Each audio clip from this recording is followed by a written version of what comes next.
2019 Mountain Dew GSL Season 3 Code S Reversal. Welcome back, everyone, to GSL Round of 32 Group G for the final match. The final decider match, dare I say it, The the rubber rubber match. That a boy. Nice. Fantasy and Armani, not the players I expected to see in our final match tonight. Yeah, I mean, I expected Fantasy Gumiho, but, Yeah. you know, we had that match. So Armani hanging on for dear life here. Our lowest seeded player, Armani, Yep. struggled through the qualifiers, had a really rough go of it, fighting for his tournament life here. What are his chances? Well, considering I gave him really bad chances against Gumiho, I have to say better than I thought. And it's possible to see an upset, so I'm hoping that's where we go with this. Cyberforce first map, Armani's pick. New Repugnancy second map, and Thunderbird third. Interesting maps. I'm surprised to see Armani veto. I guess it doesn't matter. Never mind. I was gonna say because Cobalt seems like an okay map against somebody like Fantasy, Right, but because he's got all that space, right? perhaps he's worried about close spawns. All right, let's get into game number 1. Fight!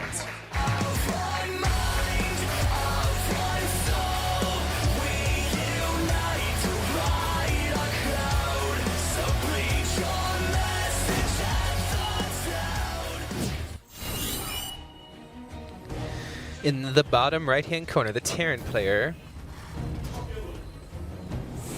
Pixel 1 Fantasy. Carrying the Human Torch. That's the human race. You didn't understand my reference. It took me, I was like, is he on fire? What's happening?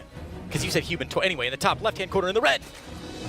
Ooh, too fast. Oh, man. There it is. Black Knight. It's okay. Armani. Even professional casters have a hard time sometimes.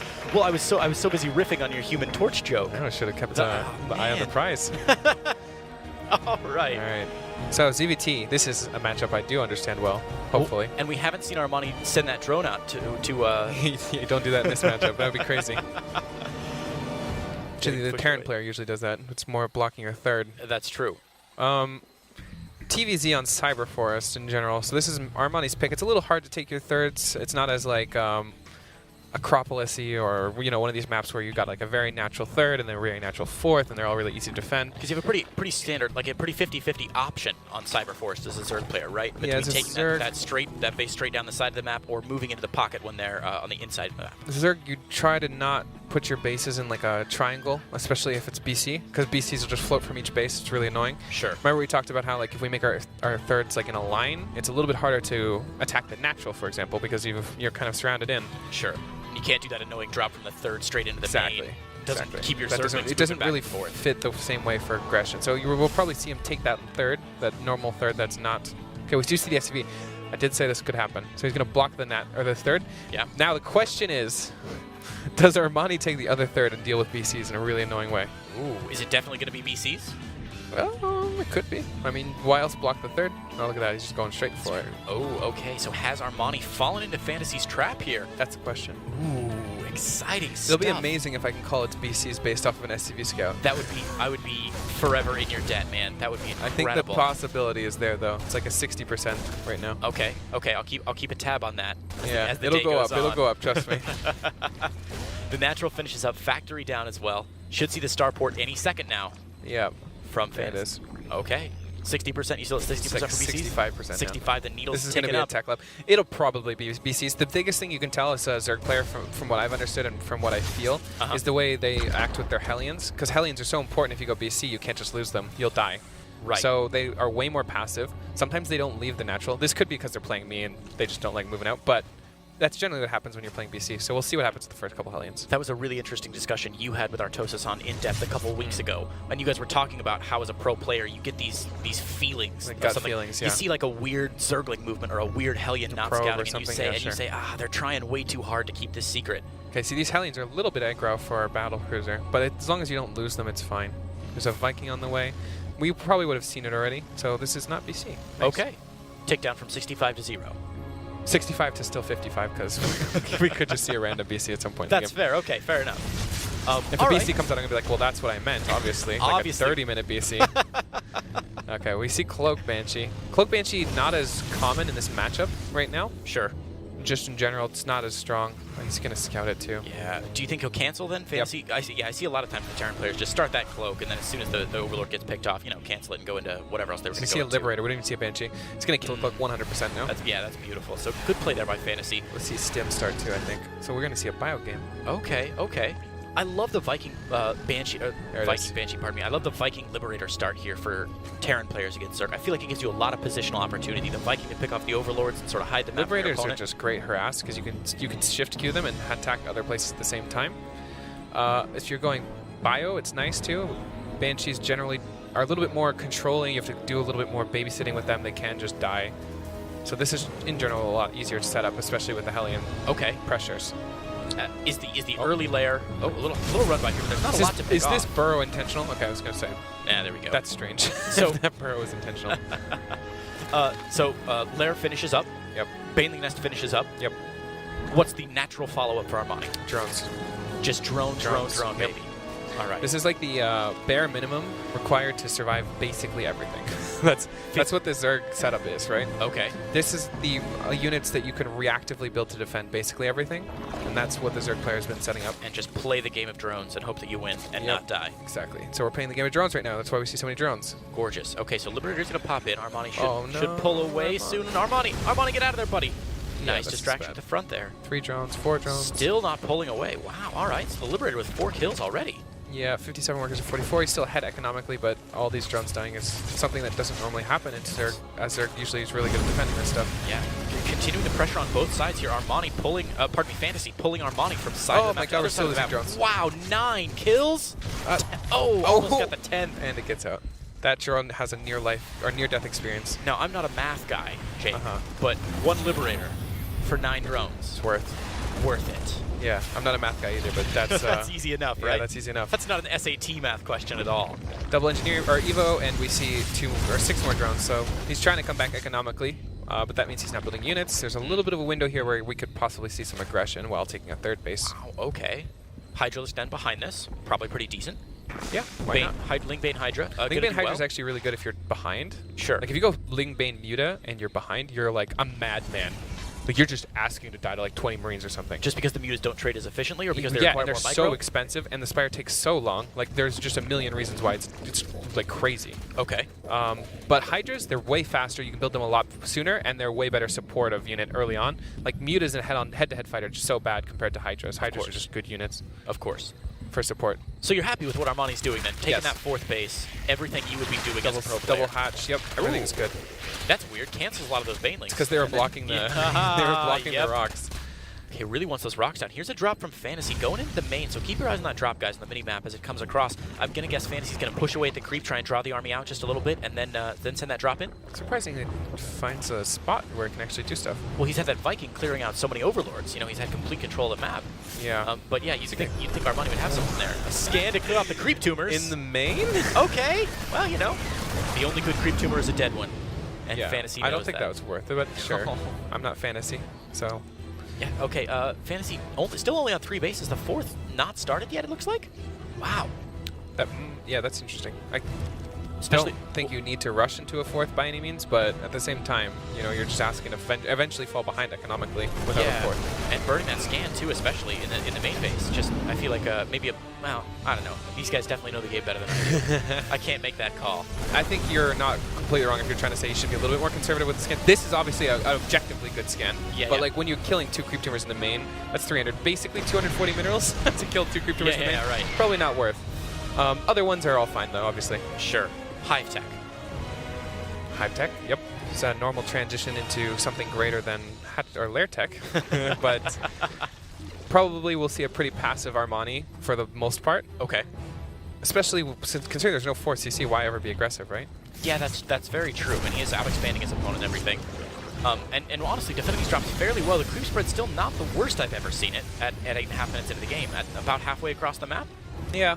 It's a little slow, but at the same time, what can you expect? Yeah, like the Terran player is doing a really good job of not just sitting. Like he's doing a really good job clearing creep.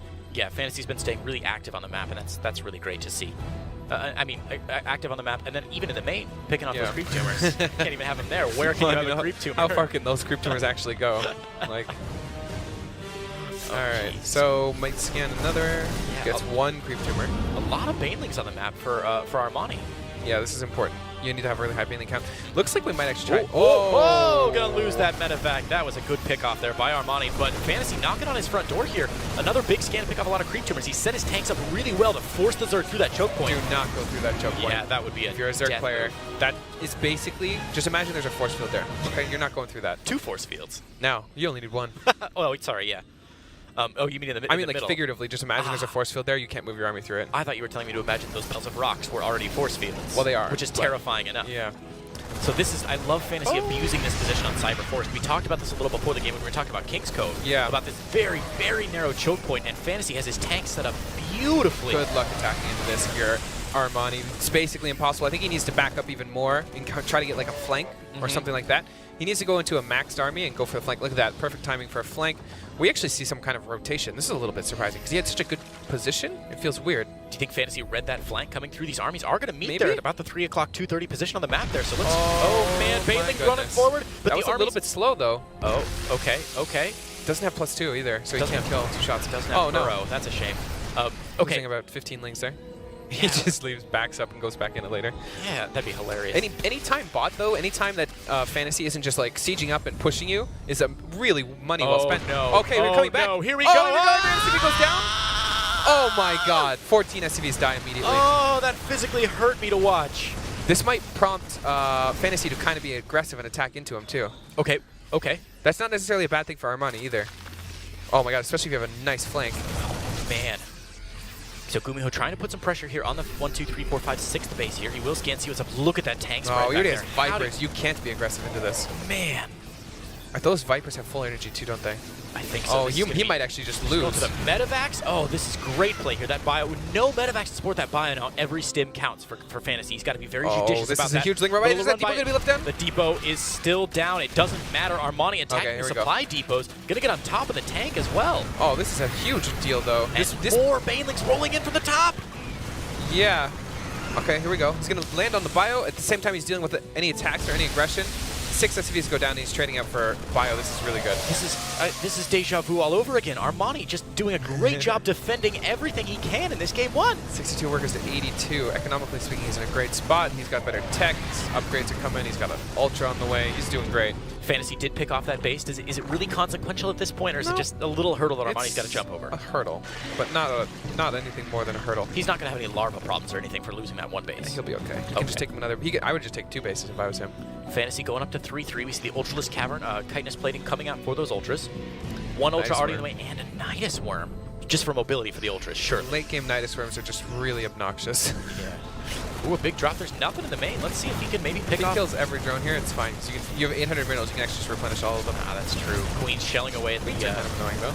Gonna lose a medevac as well. He's already lost so many Oh. medevacs this game. Oh, Armani! Yeah, a bit of a mistake, a bit of a blunder even. Wow. Okay. I mean, he's freeing up supply, right? So he's got Yeah, more Ultralisks on the way and a decent. Well, he doesn't have a decent bank, but he will be start banking up here pretty quickly now that he's back to max. At this out. point in the game, we don't really want to be freeing up supply, rather trading it. And that was not a trade. Okay. I did like he picked off that medevac, though. We see only 3 medevacs now for Fantasy. And the bio-heavy army that he's going for, he's going to need more than that to Look at really this support position. himself. Imagine going up. There's like, what, 4 ramps to go up into this tank army? Geez. 3, yeah, I think. But yeah, man.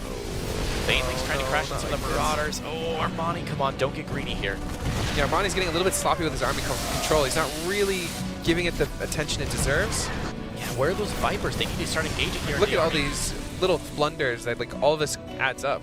Just trading away a little bit by little bit. Here we go. Now we can get some tanks. Okay, here we go. Blinding Clouds going Oh, down. we're front attacking tanks. through one Blinding path, though? Clouds all the way around. Yeah, only 1 tank, but it might just have enough to crash through the beginning here. Ultralisk Hugs going down on all those tanks. There's still a hefty number of Hydralisks back behind this, and even dropping a no. Nidus Worm into the natural if he can get some of those Banelings Oh, forward onto the. no. Oh man, Armani. If he just attacked in a flank, that would have been a million times better. His Nidus is going to finish up though in that natural. Does it even for matter? Sure. Look at how there's a ton of bio there. Yeah, you there might is. just lose this game right here, right now. Way. There's no support for this. Okay, the Nidus finishes. There's nothing in it. 6 links. Ooh. There's a bunch of bio right there. He can just react to it. If he loses this base, that is actually a crucial base because the other base is under attack as well. He might lose both. Ultras my are a goodness. hold position. He's going to get an Ultra for free. Gets the other base too. I don't see any way of stopping this. Fantasy is pulling himself out Oh, of the this tank hole shot. bit by bit. Banelings off of creep, all getting picked off. The tank does go down, but there's still so much bio here for Fantasy. Yeah, now we can just reconsolidate our army and go for a huge push. I don't see how we stop this. Oh my goodness gracious. Hold position. Armani with one swarm host in production. That's an accident. Accidental swarm host. Oh, Pick up. man. Yeah, it's better to pick up and pick lose. up straight into the There you main. go. Oh, man, Fantasy doing so well after a failed attack there from Armani on that high ground position. Armani maybe getting a little bit, I guess, greedy or uncautious? Yeah, he just sloppy? Just sloppy. Because he wasn't greedy. He was playing passively. He just wasn't controlling his army the way he should have been, or the way he was earlier. Like, all those Lingard buys were like just bleeding lings. He didn't have any flanks, right? He just kind of attacked without thinking about it more. It's a big blunder considering he was so far ahead. At this point in the game as a Zerg player, you want to have a massive bank, right? You want to be able to do that transition. You want to be able to trade and unexpectedly. be able to rebuild the army. Yeah, this is, oh man. So Armani not down and out of the game. Surely the game's still, you know, anybody's game. If the fight goes one way or the other, it's still really good, Yeah, right? Like okay. if this fight gets crushed by Armani, then obviously that's still incredibly good. Right. But the chances of this going one way for Armani are very slim now. Yeah, we've seen this exact fight before. Look at this! Look at the split immediately too. There's Yeah. no fungals. There's nothing here. He's just gonna get picked apart. Armani has no tech in his army at all, and that's really hurting him. Oh my gosh! Man, Oh, a couple nice, blinding clouds beautiful going blinding down. Gonna cloud. force those back though. That's not bad at all. But no Baneling hits to really capitalize. 14 SCVs Yeah. going down. Was there a Baneling run by at the fourth base there? There was. Okay. It doesn't matter. There's just too many Marauders. There's not enough support here. Look at the Ultras are basically getting one-shotted. Those poor Ultralisks getting absolutely There's destroyed by those there's not even Marauders. tanks here. It's just bio, and there's not enough here to stop this. Man, The Fantasy Swarm pushing Host. forward to pressure on this fifth base again, and Armani is in a lot of trouble now as Fantasy continues to trade more effectively and more efficiently over the course of the game. He picks up his tank. Look at that. Those two plucky little locusts popping out of the swarm host. You go. Okay, nothing. Didn't do anything, but that's fine. Oh, they're trying. Yeah, this game is starting to run away for our Fantasy. He's getting Ghost. He's got Cloak on the way. His late game is set up much better than Armani's, and he's been trading much better as well. Nuke on the way as well. 4 Ghosts in production. This is a great transition here from Fantasy to start nuking that Starport too. Nuking when Armani back. He's forcing him even back. playing in case of Broodlords. Like he's just ready. If it happens, he's so prepared. He also could just be getting a ton of libs too, but he has the options.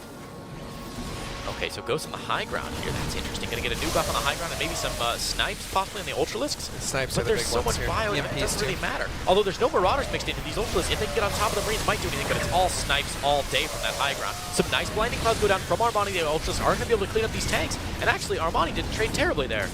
Yeah, he didn't, but all the expensive units got away. Yeah, all those Ghosts were saved in the medevac. And man, Fantasy making Ghosts 4 at a time. Nice. Spike Crawler off the creep.